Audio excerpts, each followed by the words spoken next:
20 years, and here we are again. And here we are, 20 years later, sharing this intimate moment with you. The night I met John, we were at this party, and literally everyone at the party was tall except for us. We really were the shortest people at this particular party.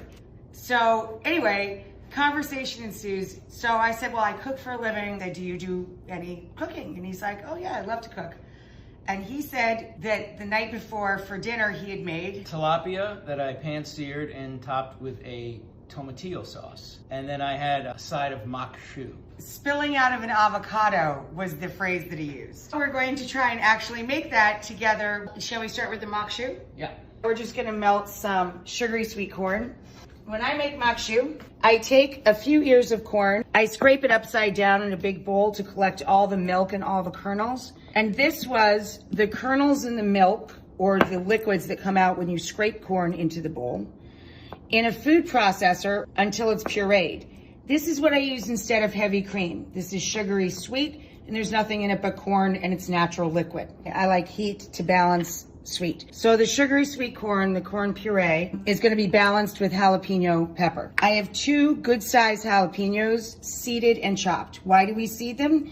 It dials back the heat. A young lady actually that worked on a farm where they grow a lot of jalapenos told me that these are called heat streaks. If a pepper has these little lines, it connotes that it's even hotter and spicier. Good tip to know when you're shopping for chilies. I finish the dish with a little cilantro. If you add a couple of leaves of mint, it can dial back the sharpness of the flavor of cilantro. For Maque Choux, it's essential that you have the trinity: celery, pepper, onion. I always add garlic, so it's trinity plus 1, which makes it a quartet, I guess. And then a fresh bay leaf and some thyme. I also add a little cayenne pepper sauce. Now we're gonna add all of our corn kernels to our melted foamy butter, a little salt. And you don't need pepper because we're adding the chilies. Look at that. Hi, Bella. Mwah, I love you. All these scars, do you see this? That's her teething on my arm. She's like, well, wait, where's mine? She doesn't want Maque Choux. She wants to chew my shoe, maybe. And my arm, clearly. Now we're going to add our trinity, plus garlic, bay and thyme, and our chilies. Now John's gonna get to do his favorite thing. My flippity flip. Your flippity flip it.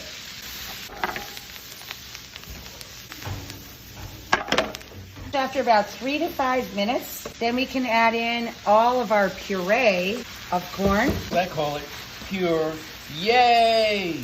Oh, that was bad. So good. No, that was real bad. And now we can kind of just turn this off and let it hang out till we're ready to serve. But see how creamy that gets? I mean, you're gonna add a splash of water to it.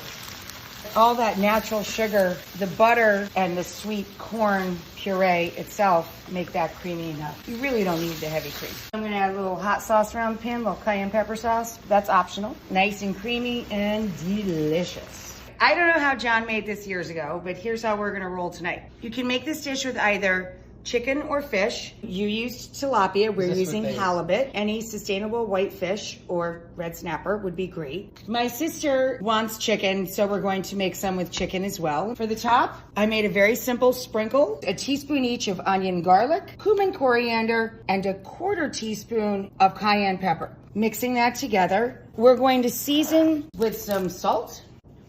I am going to leave 1 piece of chicken with no spice. Bella Boo might like a little chicken tonight, so I'm gonna save some for her. We have olive oil in our pan.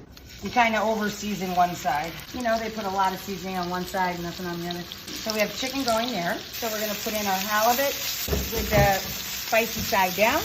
We're gonna brown this on one side, flip it over. It's gonna finish cooking in the sauce we're gonna make. For the sauce, we're going to add tomatillos, onions and garlic first. Let those cook down. We're gonna make this into a chicken or fish suiza by adding a little Mexican crema to the sauce at the very end. We're gonna stir in some cilantro or parsley. So that's gonna be our warm tomatillo sauce.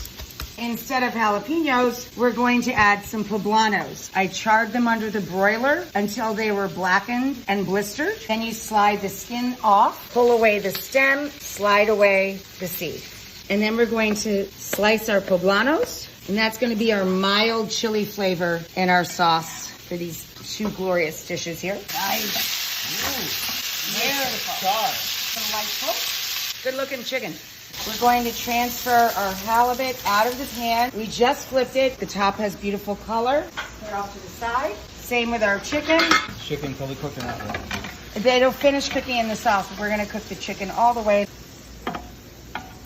To our pans, we're gonna add a little bit more olive oil, and we're gonna add our tomatillos, some onions and garlic, and poblano, salt, over the shoulder for luck, and we're gonna let that hang out a bit. So I added a little splash of water to both pans just to help them break down a little faster. We have a tiny touch of green left to some tomatillos, but most of them are broken down. Now we're going to add lime juice, a couple tablespoons to each pan. Now we're going to stir in our crema. To each pan, I'm adding about a quarter to a third of a cup. This is a Suiza style sauce. I kind of wish I did do this 20 years ago. Well, now you know. You didn't lose anything, honey, except the 20 years, of course. For 20 years, I didn't realize you could stir crema into your tomatillo sauce. We stir in a little bit of cilantro, parsley, and then you nest in your fish and let that finish cooking through. And now I'm going to do the same for the chicken. Our halibut has finished cooking through in our warm tomatillo salsa. Here's our creamy Maque Choux. We're now going to finish it with our cilantro and mint combo. Spoon the warm salsa underneath the fish so you can see that beautiful fish sitting up on top. And I'm going to pile the Maque Choux alongside, a cheek of lime, flowers up on top just to make it festive. This is kind of like our song. This is the dish that made me want to talk to you all night. That made it all happen. Yeah.